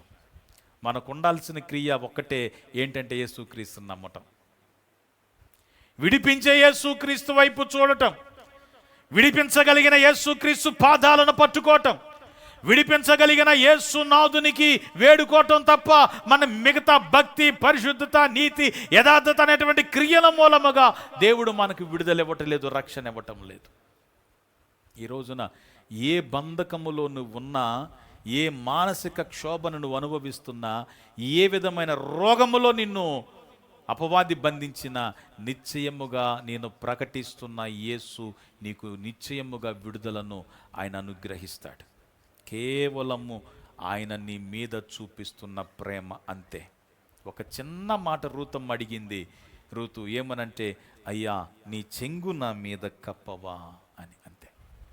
దానికి ఆయన ఆమెలో ఏమీ చూడలేదండి. నిశ్చయముగా నీకు విడుదల కలుగునుగాక అన్నాడు. నువ్వు చిన్న ప్రార్థన, అయ్యా నాకు విడుదల ఇవ్వవా, నా కొదువను తీర్చవా, నిబంధుల్లో ఉన్న నాకు సహాయం చేయవా, నేను ఓడిపోతున్నా, నా ఎడల కృప చూపవా. నువ్వు అడిగే చిన్న ప్రార్థన, ఆ ప్రార్థన దేవుడు నీ మీద కృప చూపటానికి కారణం. విశ్వాసముతో దాని దగ్గరికి వచ్చినప్పుడు, ఆయన యొద్దకు వచ్చు వారిని ఆయన ఎంత మాత్రము త్రోసివేయడు. నువ్వు వేదనతో వస్తావా, దిగులుతో వస్తావా, పాపముతో వస్తావా, భీతితో వస్తావా, కొదుపుతో వస్తావా, అవసరతతో ఆయన గడప దగ్గరికి వస్తావా, ఎవరిని ఏం చేయడు ఆయన? త్రోసివేయడు. ధర్మశాస్త్రం తోసివేసదేమో. ధర్మశాస్త్రానికి పొలం కావాలంటే కానీ రూతమ్మ అవసరం లేదంట. అర్థమైందండి? ధర్మశాస్త్రం ఏముంది? పొలమైతే నాకు తీసుకుంటాను కానీ నాకేమొద్దు, రూతు నాకొద్దు అంది. లేదు లేదు, పొలం తీసుకున్నాడు రూతుని తీసుకోవాలి అన్నాడు. దానికి పొలం ఉన్నా లేకపోయినా నేను రూతుని ఏం చేస్తాను, విడిపిస్తాను అన్నాడు బోయజు. పొలమునే కాదు రూతుమును కూడా ఏం చేస్తాను, నేను విడిపిస్తాను అన్నాడు. అంటే ఈ రోజున మనము ఇట్టి వేదనలో బంధింపబడిన మన పాపమును, మన శాపమును, మన వేదనని అన్నిటి నుండి ప్రభు విడిపిస్తాడు. ఇప్పుడు అన్యజనుల్లో నుండి వచ్చినటువంటి రూతమ్మ అన్యాచారాల నుండి ఏం పొందింది? విడుదల పొందింది. శాపము నుండి విడుదల పొందింది. దరిద్రత నుండి విడుదల పొందింది. ఒంటరితనము నుండి విడుదల పొందింది. ఆవేదన నుండి విడుదల పొందింది. విడిపించబడింది. విడిపించినవాడు యేసుక్రీస్తు. ఇప్పుడు నిశ్చయముగా ఈ రోజున విడుదల పొందిన వారు ఇక్కడ ఉన్నారు. ఇంకా బంధింపబడిన వాళ్ళు ఎవరున్నా వారు నిశ్చయముగా నేను ప్రకటిస్తున్న యేసు ఏం చేస్తాడు? విడిపిస్తాడు. విడుదల పొందినటువంటి రూతు సంకలు కొట్టుకుని వెళ్ళిపోయిందండి. ఏం చేసింది? విడుదల పొందినటువంటి రూతు ఏమైంది? మరలా మోయాబుకి వెళ్ళిపోయిందా? మరలా మోయాబుకి వెళ్ళిపోయిందా? విడుదల పొందిన రూతు మరలా అన్యాచారాలలోనికి వెళ్ళిపోయిందా? విడుదల పొందిన రూతు మరలా శాపగ్రస్తమైన స్థితిలోనికి, చీకటిలోనికి వెళ్ళిపోయిందా అని అంటే లేదండి. విడుదల పొందిన ఆమె ఇప్పుడు ఎక్కడుంది? ఎక్కడుంది?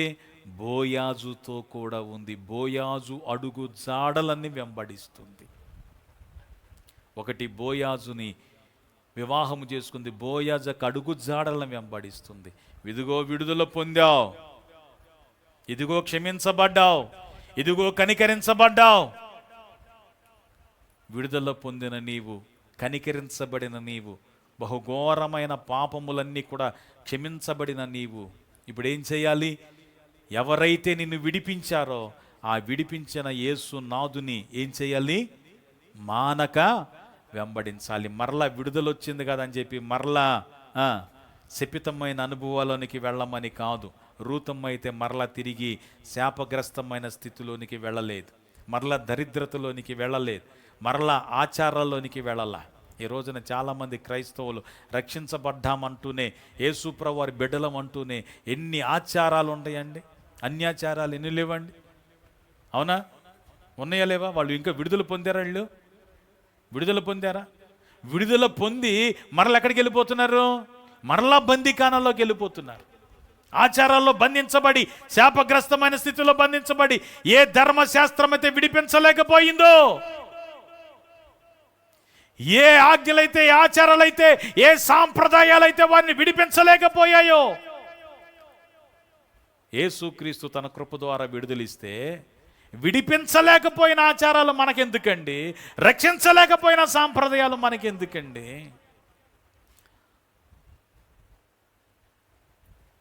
గొప్ప దైవజనుడు ఆచార్య ఆర్ఆర్కే మూర్తి గారు ప్రభుని నమ్ముకొని బైబిల్ని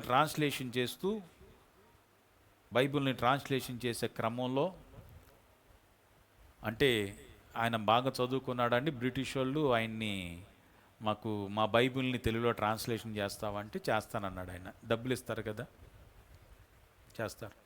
ట్రాన్స్లేషన్ చేసే క్రమంలో దీంట్లో చాలా తప్పులు దొరుకుతాయి, మనం పట్టేసుకుందాం, ఇదంతా బూటకం, బైబిల్ అంత బూటకం అని చెప్పేద్దాం అని అనుకున్నాడు ఆయన. అనుకొని బైబిల్ ముందు ట్రాన్స్లేషన్ చేయాలంటే ముందు చదవాలి కదా, ముందు చదివితే ఒక అవగాహన వస్తుంది, తర్వాత ట్రాన్స్లేషన్ చేయగలుగుతారు. అలా బైబిల్ చదువుతున్నప్పుడు ఏడుస్తున్నాడంట, మామూలుగా ఏట పిల్లోళ్ళలాగా. ఏమైంది అని అంటే, బైబిల్లో లోపాలను చూద్దాం అనుకున్న నాలో లోపాలని బైబిల్ చూపెట్టేస్తుంది. బైబిల్లో లోపం ఎదుగుదాం అనుకున్నా, కానీ నాలో ఉన్న లోపాలన్నీ ఒక్కొక్కటిగా నాలో ఉన్న లోపాలన్నీ బయటికి తీస్తుంది ఈ బైబిల్ అని ఆ బైబిల్ని గుండెలకు హత్తుకొని తన విశ్వాసాన్ని తన ఇంటి వాళ్ళ దగ్గర ప్రకటించాడు. నేను యేసు ప్రభు వారిని నమ్ముకున్నాను, యేసు ప్రభు వారికి కుమారుణ్ణి అయిపోయాను, నేను ఇక నుంచి నేను యేసు ప్రభు వారిని అనుసరిస్తానంటే అక్కడ ఉన్నటువంటి మత పెద్దలు, హైందవ మత పెద్దలు ఏమన్నారు అని అంటే, అది మంచిది కాదు, ఒకవేళ మన గ్రంథాల్లో ఏమైనా లోపాలు ఉంటే దాన్ని నువ్వు సరిచేయి. మన గ్రంథాల్లో ఏమైనా లోపాలు ఉంటే దాన్ని సరిచేయి, అంతేగాని మన సాంప్రదాయాన్ని ఏం చేయొద్దు, విడిచిపెట్టొద్దు. అప్పుడు ఆయన ఒక అద్భుతమైన స్టేట్మెంట్ ఇచ్చాడు. నేను సరిచేసే గ్రంథాలు నాకొద్దు, నన్ను సరిచేసిన గ్రంథం బైబిల్ నాకు కావాలి. నేను సరిచేసేది నాకెందుకండి? నేను సరిచేసేది గ్రంథం నాకెందుకు? నన్ను సరిచేసిన, నన్ను మనిషిగా మార్చిన, నాకు అంటూ ఒక వ్యక్తిత్వాన్ని ఇచ్చి నాకు జీవాన్ని ఇచ్చిన గ్రంథం బైబిల్. ఎంత అద్భుతమైన మాట అంటే, నేను అనుసరించిన పూర్వము నేను అనుసరించిన దానిలో ఏముందో నాకు లోపం కనబడింది.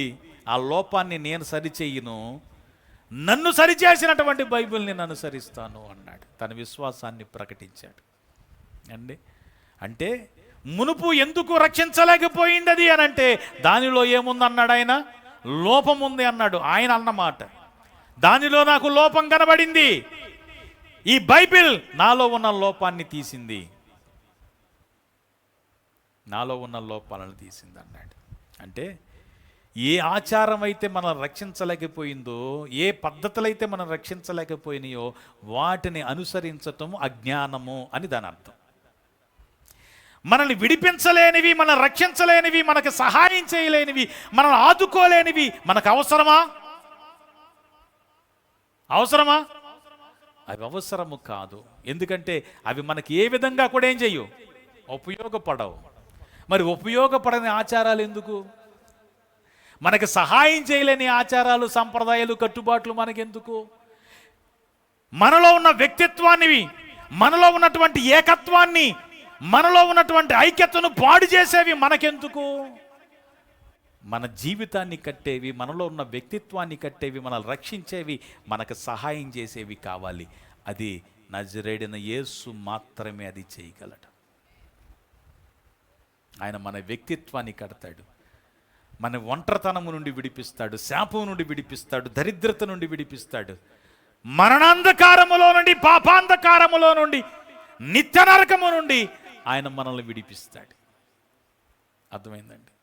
ఆయన్ని మనం అనుసరించాలి, కానీ మనలో ఉన్నటువంటి వాటిని, మన వ్యక్తిత్వాన్ని, మన ఆత్మీయతను పాడు చేసే వాటిని మనం ఎందుకు అనుసరించాలి? మన జీవితాన్ని నాశనం చేసే వాటిని మనం ఎందుకు పట్టుకొని అలాడాలి? మనలో ఉన్న మంచితనాన్ని చంపేసి మంచి చెయ్యాలనుకున్న మంచి చేయలేక కీడునే చేయటానికి కారణమైన వాటిని మనం ఎందుకు అనుసరించాలండి? అర్థమైందా? అది ఒక ఆచారమైనా, అది ఒక వ్యక్తి అయినా, మనలో వ్యక్తిత్వాన్ని పెంపొందించలేనివి, అది స్నేహమైన, మన వ్యక్తిత్వాన్ని ఏం చేయాలి? పెంపొందించాలి, ప్రోత్సహించాలి. జ్ఞానులతో స్నేహం చేసేవాడు జ్ఞానం అవుతాడు, కబుర్లు, పిచ్చాపాటి కబుర్లతో చెప్పేవాడు చెడ్డవాడితో స్నేహం చేసేవాడు చెడ్డాడు అవుతాడు. ఓడిపోయినవాడితో స్నేహం చేసేవాడు ఆడు కూడా అదే బాట పడతాడు.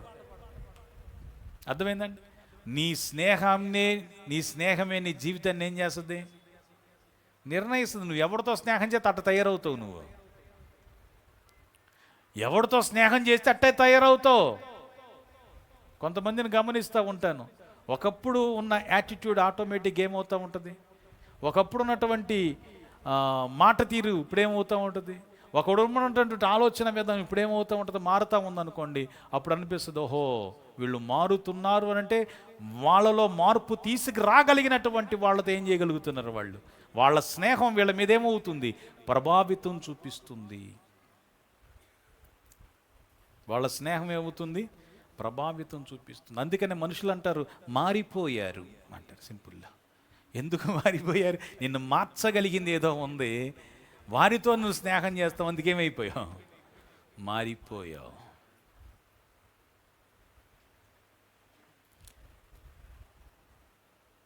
యేసు క్రీస్తు ఆయన నిన్ను నూతన సృష్టిగా మార్చి ఆయన నిన్ను అంతకంతకు ఏం చేస్తాడు?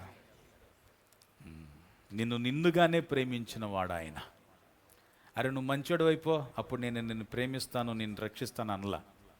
నువ్వు నీతిమంతుడు అయిపో, నువ్వు పరిశుద్ధుడు అయిపో, అప్పుడు నిన్ను రక్షిస్తానని అనలా. అన్నాడండి. నువ్వు మంచోడు అయిపో, అప్పుడు నేను రక్షిస్తాను.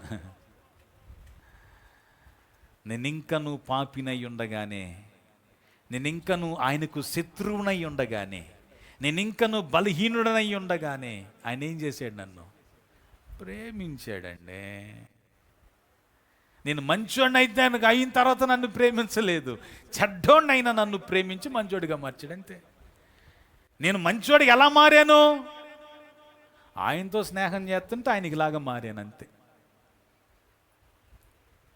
అర్థమైందా మీకు?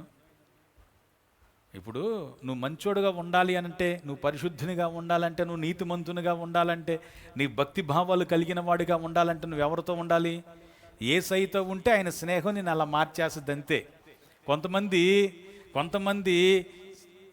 చింత చచ్చినా పులుపు సావదు అన్నట్టుగా కొంతమంది ఎంత భక్తి భావాలు చేసినా వాళ్ళలో ఏముండదు, మార్పు ఉండదు. ఎందుకో తెలుసా? వాళ్ళు బైబిల్ చదవట్లేదని కాదు, ప్రార్థనలు చేయట్లేదని కాదు, మందిరానికి వెళ్ళటం లేదని కాదు, దేవునితో స్నేహం చేయట్లేదు అంతే. దేవునితో ఏం చేయట్లే? స్నేహం చేయట్లే. అన్కండిషన్ లవ్ దేవుడు మన మీద చూపించాడు. మన నుండి ఏం చేయట్లేదు ఆయన, ఏది ఆశించటంలా. జస్ట్ ప్రభువా నన్ను రక్షించవా, నన్ను రక్షించాడు అంతే. ఆయనతో ఉంటావా పోతావా అది నీ ఇష్టం. అర్థమైందా మీకు? ఆయనతో ఉంటే ఆయనకిలాగా మారతావు, ఆయనతో ఉంటే ఆయనకిలాగా మారతావు, లేకపోతే ఇంకా లోకస్తులాగానే ఉంటావు. లోకస్తపు మాటలే ఉంటాయి, లోక సంబంధమైన ఆలోచనలే ఉంటాయి. ఏ సాతాను కొడితే స్నేహం చేస్తున్నావో ఆ సాతాను గడ యొక్క పద్ధతులే నీలో కనబడతాయి. ఇంకయ్యే కనబడుతున్నాడు. దాని అర్థం ఏంటో తెలుసా? యేసుక్రీస్తు నువ్వు లేవు అని అర్థం. రూతమ్మ అలా చేయలేదండి. రూతమ్మ ప్రభు నమ్మిన తర్వాత ప్రభులోనే కొనసాగింది. బోయాజుని వివాహం బోయాజు విడిపించిన తర్వాత బోయాజునే అనుసరించింది తప్ప వేరొకటిని ఏం చేయలేదు. విడిచి వచ్చిన సాంప్రదాయాలను, పద్ధతులను, ఆచారాలు వేటిని ఏం చేయలేదు, అనుసరించలేదు. ఈ పరిశుద్ధాత్మ దేవుడు చెప్తున్న మాట ఏంటో తెలుసా? ఏ యేసుక్రీస్తు అయితే నేను రక్షించాడో ఆ యేసుక్రీస్తు సహవాసములో అడుగు జాడల్లో నువ్వు ఉండాలి. ఆయనను మాత్రమే నువ్వు వెంబడించాలి. నీవు ఎక్కడి నుండి అయితే వచ్చావో ఆ పాపాన్ని మళ్ళీ ఏం చేయొద్దు, అనుసరించొద్దు, మళ్ళా అటువైపు ఏం చేయొద్దు, తిరగొద్దు అని దీని అర్థం. ఆయన నిన్ను విడిపించాడు, మరలా నువ్వు వెళ్ళొద్దు. ఎక్కడికి? ఆ చెరసాల్లోనికి వెళ్ళొద్దు. నువ్వు నిజంగా విడుదల పొందావా? అయితే నువ్వెవరితో ఉంటావో తెలుసా? నిన్ను విడిపించిన యేసయ్యతోనే ఉంటావు. నువ్వు శాపం నుండి విడుదల పొందావా? విడిపించిన యేసయ్యతోనే ఉంటావు. అర్థమైందా మీకు? యేసయ్యతో ఉన్నారా? లోకంతో ఉన్నారా? యేసయ్యతో ఉన్నారా? పాపంతో ఉన్నారా? యేసయ్యతో ఉన్నారా? ఆచారాలతో ఉన్నారా? యేసయ్యతో ఉన్నారా? మూర్ఖులతో ఉన్నారా? యేసయ్యతో ఉన్నారా? అజ్ఞానులతో ఉన్నారా? యేసయ్యతో ఉన్నారా? వేషధారులతో ఉన్నారా? యేసయ్యతో ఉన్నారా? అపహాసకులతో ఉన్నారా? యేసయ్యతో ఉన్నారా? దుర్భాషలాడేవారితో ఉన్నారా?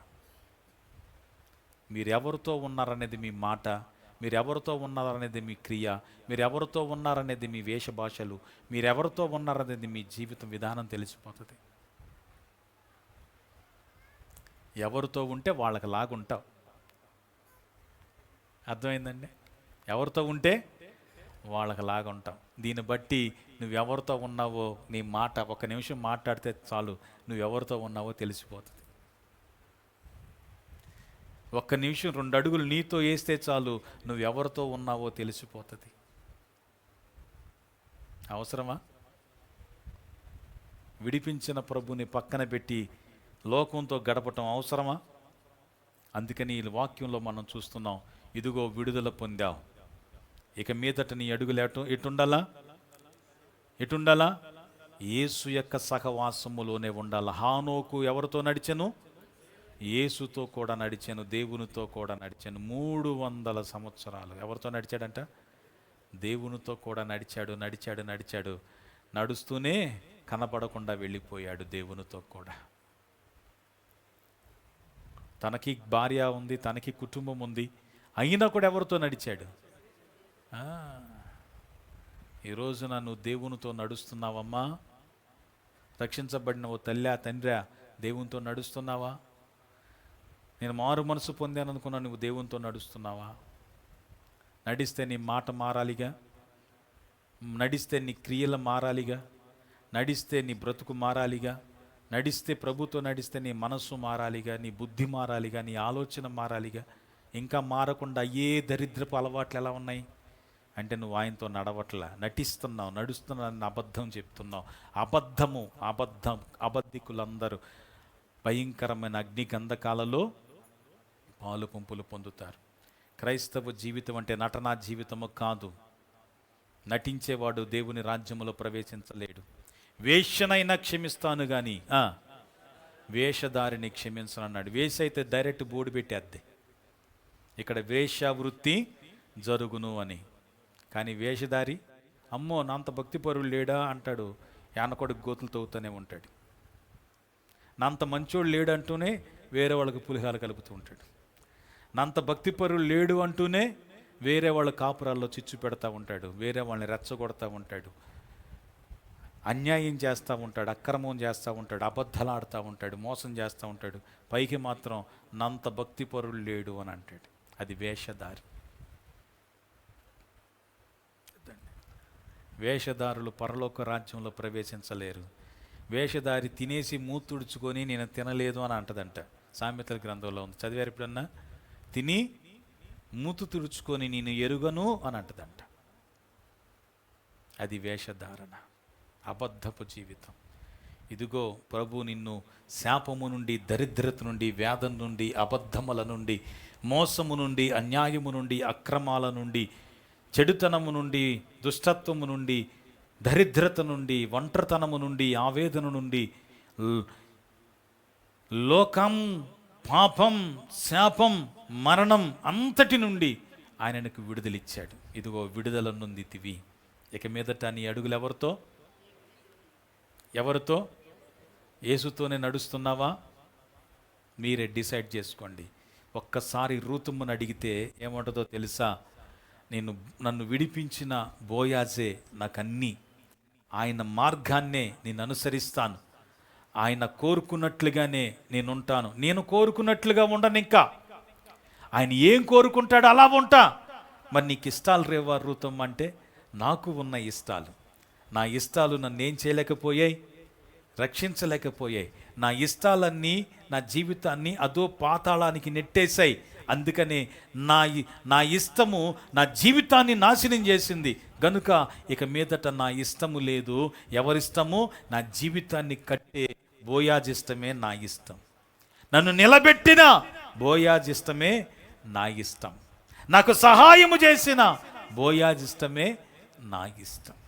అంటే ఇప్పుడు మనం చెప్పాలి, ఎవరి ఇష్టము నీ జీవితంలో జరగాలి అని అంటే, నువ్వు నిజమైన క్రైస్తవుడు అయితే ఏం చెబుతావో తెలుసా? ప్రభు ఇష్టమే నా జీవితంలో జరగాలి, నా ఇష్టము జరగకుండునుగాక. ఎందుకంటే తన ఇష్టం చొప్పున ప్రవర్తించినటువంటి ఓదా రంగు వస్త్రములు ధరించి ప్రతిరోజు ఎంజాయ్ చేస్తున్నటువంటి ధనవంతుడు ఎక్కడున్నాడంట?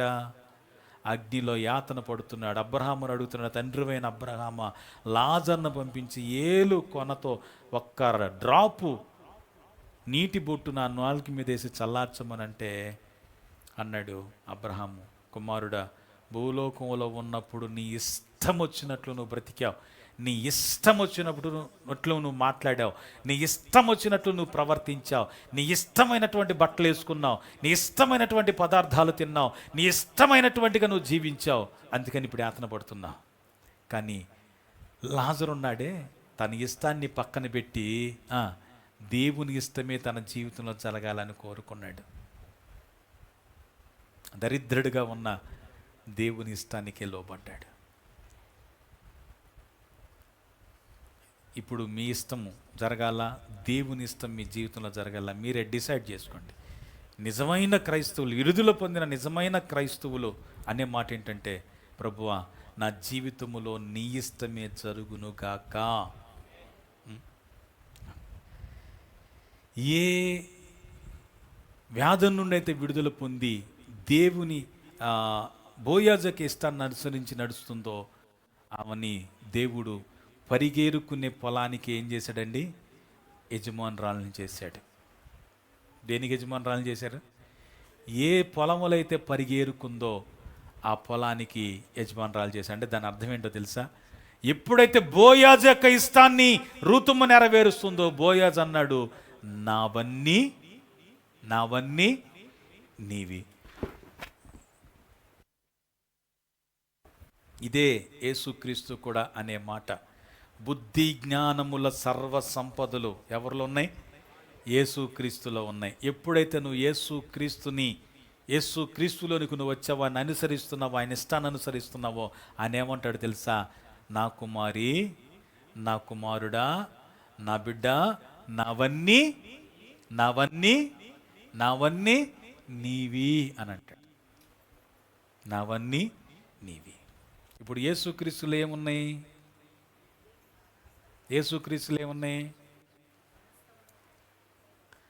ఇప్పుడు రూతమ్మ పరిగేరుకున్న పొలంలో పరిగేరుకున్న అడుపో అనేవాడు.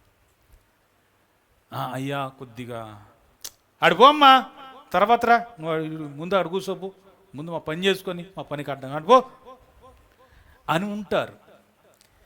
ఇప్పుడు విడుదల పొందిన రూతమ్మ, బోయాజు అనుసరిస్తున్న రూతమ్మ, బోయాజు యొక్క ఇష్టాన్ని అనుసరిస్తున్న రూతమ్మ ఇప్పుడు బోయాజు యొక్క పొలానికి ఏమైంది?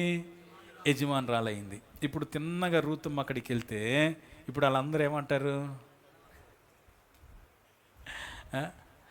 అమ్మ అమ్మ అమ్మ అమ్మ అమ్మ అమ్మ అమ్మ అమ్మ అమ్మ. ఎక్కడ తిరిగినా ఏమనరు? ఏమీ అనరు. ఒకప్పుడు కసిరిన వాళ్ళంతా ఇప్పుడు ఏమవుతారు? ఈమె తిరిగి కసిరినా ఏమీ అనలేని పరిస్థితి. అర్థమైందా? అంటే ఒకప్పుడు దేని కింద అయితే కూలిదానిగా పనిచేసిందో, పరిగేరుకునే దానిగా ఉందో, దానికి ఇప్పుడేమైంది? యజమానురాలైంది. అంటే ఎక్కడైతే నువ్వు అవమానపరచబడ్డావో అక్కడే తిరిగి దేవుడు నీకేమివ్వబోతున్నాడు? ఘనతనివ్వబోతున్నాడు. ఎక్కడైతే నువ్వు పడ్డావో అక్కడే ప్రభు ఏం చేయబోతున్నాడు? నిన్ను లేవనెత్తబోతున్నాడు. ఎక్కడైతే నువ్వు పోగొట్టుకున్నావో అక్కడే మరలా తిరిగి దేవుడు నీకేం చేయబోతున్నాడు? ఇవ్వబోతున్నాడు. నువ్వు కలవరపడద్దు, ఆందోళన చెందొద్దు. నువ్వు అనుసరించే దేవుడు, నేను రక్షించిన దేవుడు నమ్మదగిన వాడు. ఆయనను నువ్వు అనుసరిస్తున్నావు కనుక, ఆయన మార్గములో నువ్వు నిలిచి ఉన్నావు కనుక ఆయన అంటాడు, నావన్నీ నీవి. యేసుక్రీస్తులో ఎంత సమృద్ధి ఉందో అదంతటికీ వారసుడివి నువ్వు. ఆమేన్ చెప్పు. అంతటికి ఎవరండి? ఆశీర్వాదమునకు వారసులుగా ఉండటానికి దరిద్రతలో నుండి, శాపములో నుండి నువ్వు పిలువబడ్డావు. ఒకప్పుడు దరిద్రత, యేసుక్రీస్తులోనికి వచ్చావు పిలువబడి, యేసుక్రీస్తుని అనుసరిస్తున్నావు. ఇప్పుడు ఆశీర్వాదానికి నువ్వెవరివి? ఒకప్పుడు పరిగేరుకున్నావు, ఇప్పుడు ఎవరివి? యజమానుడివి. ఒకప్పుడు దరిద్రతలో ఉన్నావు, ఇప్పుడు ఇతరులకి సహాయం చేసే ఉన్నతమైన స్థితిలో ప్రభు నిన్ను నిలవబెట్టాడు. ఒకప్పుడు చేయి చాచి ఏ కాకు వస్తుందా అని చూసిన పరిస్థితులు, కానీ ఇప్పుడు ప్రభు నీకే ఇతరులకి సహాయం చేసే స్థితిలో దేవుడు నిన్ను నిలవబెట్టాడు. ఆమేన్, ఆమేన్. అంత గొప్ప సమృద్ధి. ఒకప్పుడు నా పరిస్థితి అంత దీనంగా ఉండేది. ఈ రోజున సహాయం చేయగలిగే స్థితిలో ప్రభు నన్ను నిలబెట్టాడు. దేవునికి మహిమ కలుగునగాక. నేను ఎక్కడ దారిద్రపు వేషలేను, ఎందుకంటే నాకు ఆ గుణం లేదు. ప్రభు ఏం చేశాడు? తీర్చేశాడు. పీనాసితనం లేదు, ఎందుకంటే అది ప్రభులోకి రాకముందు పిసినారితనం ఉండేది. గిల్లి గిల్లి గిల్లి గిల్లి కొరికి కాకింగిలని పెట్టి అనుభవం ఉండేది. ప్రభులోకి వచ్చిన తర్వాత ధారాళముగా ఇవ్వగలిగే స్వభావాన్ని ప్రభు అనుగ్రహించాడు. ఎందుకంటే నా ప్రభు దగ్గర అంత సమృద్ధి ఉంది. ఎంత సమృద్ధి! ఏదైనా ఎవరికైనా ఇచ్చేటప్పుడు నేను ఇదే ఆలోచిస్తా, నేను ఇచ్చేసిన ప్రాబ్లం లేదు, ఎందుకంటే నా ప్రభు దగ్గర బోల్డ్ అంత ఉంది. ఆయనదంతా ఎవరిది? నాదే. ఆయనదంతా నాది, ఆయనదంతా నాది. ఇప్పుడు ప్రభు ఎవరు? నువ్వు ప్రభువుని అనుసరిస్తే ప్రభు అని నీవవుతాయి. విజయం నీ వశం అవుతుంది, సంతోషం నీ వశం అవుతుంది, ఆనందం నీ వశం అవుతుంది, అభివృద్ధి నీ వశం అవుతుంది. ఎందుకంటే అవన్నీ ప్రభువులో ఉన్నాయి. ప్రభువులో ఉన్నవన్నీ నీయే. విడుదల పొందావా? ప్రభుని అనుసరిస్తున్నావా? ప్రభు ఇష్టాన్ని నెరవేరుస్తున్నావా? ఇప్పుడు ధైర్యముగా చెప్పగలగాలి, ప్రభువన్నీ నాయి. పరిగేరుకునే స్థితిలో నుండి పరిగె పంచే స్థితిలోనికి రూతుమ్మని దేవుడు హెచ్చించాడు. ఏరుకునే స్థితి కాదు, పంచే స్థితి, ధారాళముగా ఇవ్వగలిగే స్థితి, అనేకులను పోషించగలిగే స్థితి. ఆ మాట ధర్మశాస్త్ర పెద్దలు అన్నటువంటి మాట ఒకసారి మనం చదువుదాం. చూడండి, 11వ వచనం, 4:11.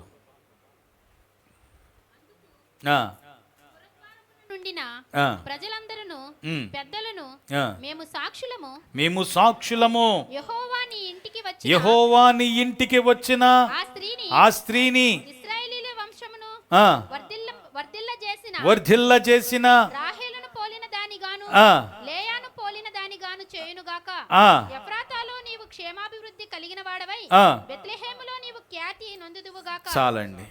ఎంత గొప్పగా కింద వచ్చరాలన్నీ చదువుకుంటే మనకు అర్థమవుతుంది ఎంతగా వాళ్ళు దీవించారంటే. రాహేలు లేయలాగా పోలినట్లుగా వాళ్ళు రూతమ్మ ఏమవుతుంది? వర్ధిల్లుతుంది. ఒకప్పుడు దారిద్ర్యంలో ఉంది, ఇప్పుడు ఏ స్థితిలోకి వెళ్ళింది? వర్ధిల్లే అనుభవంలోనికి వెళ్ళింది. ప్రభులోకి వచ్చావు, నువ్వు తలపెట్టిన ప్రతి కార్యం ఏమవుతుంది? సఫలమవుతుంది. నువ్వు వేసే ప్రతి అడుగు ఎలా మారుతుంది? దీవెనగా మారుతుంది. నీ జీవితంలో ఓటమనేది రాకుండా ఆయన నీకు సహాయం చేస్తాడు. ఎప్పుడో తెలుసా? విడుదల పొందిన నీవు యేసుక్రీస్తుని మాత్రమే అనుసరించి, దేని నుండైతే విడుదల పొందావో దాని అంతటిని వదిలిపెట్టి యేసుక్రీస్తుని అనుసరించి నీ ఇష్టాన్ని కాక ప్రభు ఇష్టాన్ని గనక నువ్వు జరిగిస్తూ ఉంటే నిశ్చయముగా ఆయనవన్నీ నీ వశనమవుతాయి. నువ్వు అంతకంతకు వర్ధిల్లుతావు, అంతకంతకు ఏమవుతావు? క్షమాభివృద్ధి పొందుతావు. ఏ ధర్మశాస్త్రము, ఏ ఆచారము, ఏ సాంప్రదాయము నిన్ను రక్షించలేదో, ఏ క్రియలైతే నిన్ను రక్షించలేకపోయాయో, నా యేసు మాత్రమే నిన్ను రక్షించగలిగిన వాడు. నన్ను రక్షించిన యేసు నిశ్చయముగా నీకును అట్టి శ్రేష్టమైన రక్షణ దయచేయునుగాక. నన్ను విడిపించిన యేసు నిశ్చయముగా నిన్ను విడిపించునగాక. ఈ రోజున చాలామంది యవనస్తులు చెడ్డ తలంపుల నుండి విడుదల పొందలేకపోతున్నాం. ఈ పనికి మాలిన ఫోనుల నుండి మేము విడుదల పొందలేకపోతున్నాం. నిశ్చయముగా ప్రభు విడిపించునుగాక. దురాలోచన నుండి విడుదల పొందలేకపోతున్నాం, ప్రభు విడిపించునుగాక. వ్యర్థమైన స్నేహాల నుండి, అలవాట్ల నుండి విడుదల పొందలేకపోతున్నాం, ప్రభు నిశ్చయముగా నిన్ను విడిపించునుగాక. నీ వల్ల కాదు, నీకు వల్ల కాదు విడుదల పొందటం, కానీ ప్రభువుకి సాధ్యము. మనం పాడాం కదా, ఆయనకి సమస్తము సాధ్యం, అసాధ్యమైంది ఏది లేదు ఆయనకి. నిన్ను ఎంత బంధకాల్లో పడి ఉన్నా, నిన్ను బంధించిన బంధకాలు ఎంత బలమైనవైనా వాటన్నిటి నుండి ప్రభు ఏం చేస్తాడు? నిశ్చయముగా విడిపిస్తాడు. ఓ యవ్వనస్తుడా, నువ్వు ఏ పాపపు ఆలోచనలో, తలంపుల్లో, అలవాట్లలో బంధింపబడ్డావో నా ప్రభు నిశ్చయముగా విడిపిస్తాడు. అయితే నువ్వు అడగాల్సింది ఏంటంటే, ప్రభువా నీ చెంగు నా మీద కప్పవా, నీ రక్తము నా మీద కప్పవా అని ఒక చిన్న ప్రార్థన, ఋతువులాగా బోయాజుని అడిగినట్లుగా నీవు ఒక చిన్న ప్రార్థన చేయగలిగితే నీకున్న ఎంతటి బంధకాలైనా వాటన్నిటి నుండి పటాపంచలు చేసే ఆయన నిశ్చయముగా నీకు విడుదలను, క్షేమాభివృద్ధిని కలిగిస్తాడు. నువ్వు ఎంత భయంకరమైన రోగముతో పట్టి పీడింపబడుతున్నా దాని నుండి ప్రభు విడిపించటానికి, స్వస్థపరచటానికి సమర్థుడు. నీ వేదన, దుఃఖము, నీ మానసికమైన పరిస్థితి ఎంతగా నీ హృదయాన్ని కలవరపరుస్తున్నా ఆయన నిశ్చయముగా నీకున్న వేదనంతటి నుండి ఆయన విడిపించటానికి ఆయన సమర్థుడు. ఏ కార్యమైతే జరగట్లేదని నువ్వు వేసారిపోతున్నావో, కలవరపడుతున్నావో, ఆందోళన చెందుతున్నావో, నిశ్చయముగా ప్రభు నీకేం చేస్తాడు? ఆయన సహాయము చేస్తాడు. అయితే విడుదల పొందాలి. విడుదల పొందిన నీవు ఏం చేయాలి? విడిపించిన ప్రభు యొక్క అడుగు జాడల్లోనే ఉండాలి. కుడి ఎడమలకేం చేయొద్దు, తప్పిపోవద్దు. మూడవది, ఆయన ఇష్టాన్ని మాత్రమే నువ్వు నెరవేర్చు. నీ ఇష్టాన్ని ఏం చేయి? నీ ఇష్టాన్ని ఏం చేయి? నీకు ఇష్టాలు లేవా? నాకు బోళ్ళన్ని ఇష్టాలు ఉంటాయి. నా ఇష్టము నెరవేర్చుకోవాల్సి వచ్చినప్పుడు నేను దేవుణ్ణి అడుగుతాను. ప్రభు ఇష్టం లేకుండా చేసింది ఒకటి ఉంది. కారుని ఆయన అనుమతి లేకుండా నా సొంత ఆలోచనతో తీసుకున్నా. దానివల్ల నేను ఇబ్బంది పడతాను. సిగ్గు లేకుండా చెప్తున్నా. దాన్ని ఉంది, ప్రభుని అడగలా, జస్ట్ ప్రభుకు చెప్పా. ఆయన ఆనవాళ్ళు అడగల, ఆయన అనుమతి అడగల. అడక్కోకుండా ఆయన నా ఊహతో వెళ్ళిపోయి నేనేదో చేసేద్దామని వెళ్ళిపోయి తీసుకున్నా. కానీ తర్వాత ప్రభు చెప్పాను, అజ్ఞానంతో, వెరితనంతో, ఆవేశంతో నేను చేసిన పొరపాటయ్యా, మరలా ఇలాంటి పొరపాటు చేయను అని చెప్పిన తర్వాత అద్భుత రీతిగా ఆయన సహాయం చేస్తూ వస్తున్నాడు. అర్థమైందండి? అద్భుత రీతిగా ఏం చేస్తున్నాడు? ఆయన సహాయం చేస్తున్నాడు. నేను చేసిన పొరపాటుని ఏం చేశాడు? ఆయన క్షమించాడు. దాన్ని బట్టి అర్థమైంది, క్షమించాడు.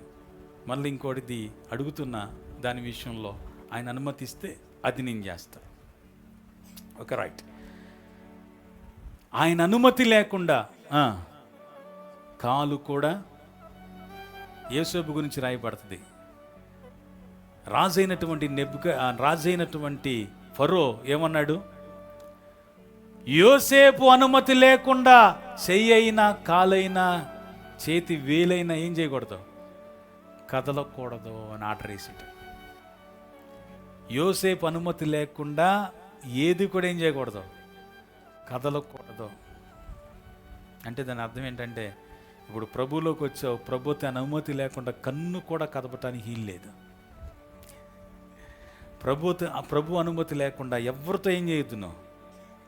ప్రభు అనుమతి లేకుండా ఏమీ చేయొద్దు. ఏది చేసినా ఆయన అనుమతి తీసుకో. ఆయన అడుగు. ఆయన ఏం చెప్తాడు అది చెయ్యి. ఒకవేళ చెప్పలేదంటే చెప్పేదాకా ఆగు, తొందరపడకు. చెప్పేదాకా ఆగు. ఆయన అనుమతి తీసుకో. అనుమతి లేకుండా ఏం చేయొద్దు. అది రూతమ్మ చేసింది. అందుకనే ఆమె యేసుక్రీస్తు వంశావళిలో చేర్చబడింది.